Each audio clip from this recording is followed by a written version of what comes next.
I understand why people have lost faith, or are said to have lost faith, in the political class. At least I partly understand why, and of course to a considerable extent that's due to the political classes themselves, most notably the great expenses meltdown. But this problem existed long before the expenses meltdown, and there is an interesting question as to why, when Parliament is full of ex-teachers and doctors and people in respective professions, as soon as they put themselves up for election and enjoy the confidence apparently of a majority of the electorate, they're suddenly turned into pariahs overnight. It's a bit of an enigma, and one of the reasons for it is that I think our 24/7 media, especially but not only the tabloids, have demeaned politics in recent years to the point where it's become extremely destructive.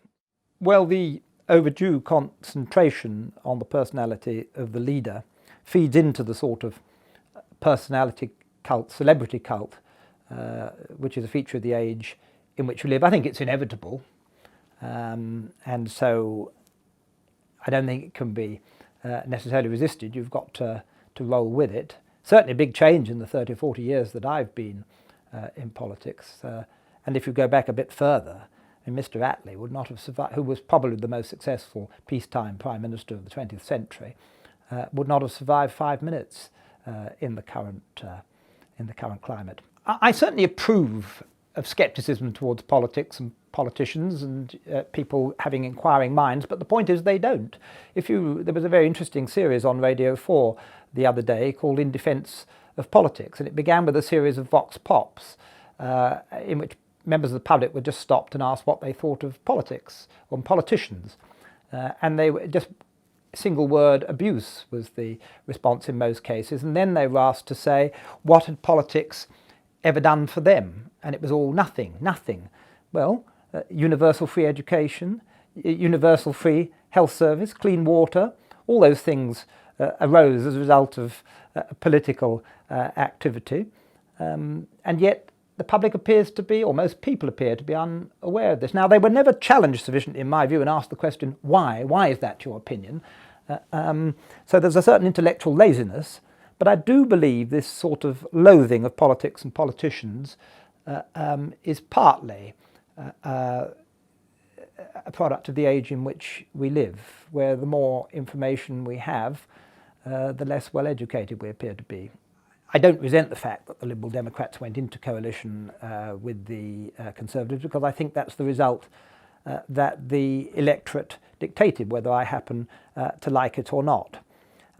I think the problem for the Liberal Democrats is that because they've never had to take responsibility for anything for 60 years, it's come as a bit of a shock to them to take unpopular decisions. Previously they've just leapt on whatever bandwagon happened to be passing.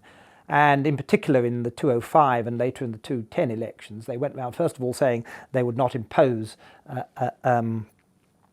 student fees, and then in 2010 they went round saying that they would not increase them. And they did that entirely cynically, in the absolute confidence that they wouldn't be elected and therefore would never be called upon to deliver one way or the other. And then, of course, a few weeks later they found themselves suddenly in government and had to renege.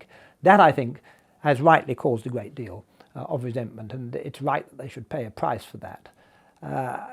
I've known the last 4, 5 Liberal Democrat leaders, or from the sidelines slightly, and I think that Nick Clegg, for all his fluency, and he is very fluent and very clever, is by far the shallowest of them. Indeed, the other 4, people like Paddy Ashdown, David Steele, Charles Kennedy, Ming Campbell, were all figures of substance for whom I have a good deal of respect.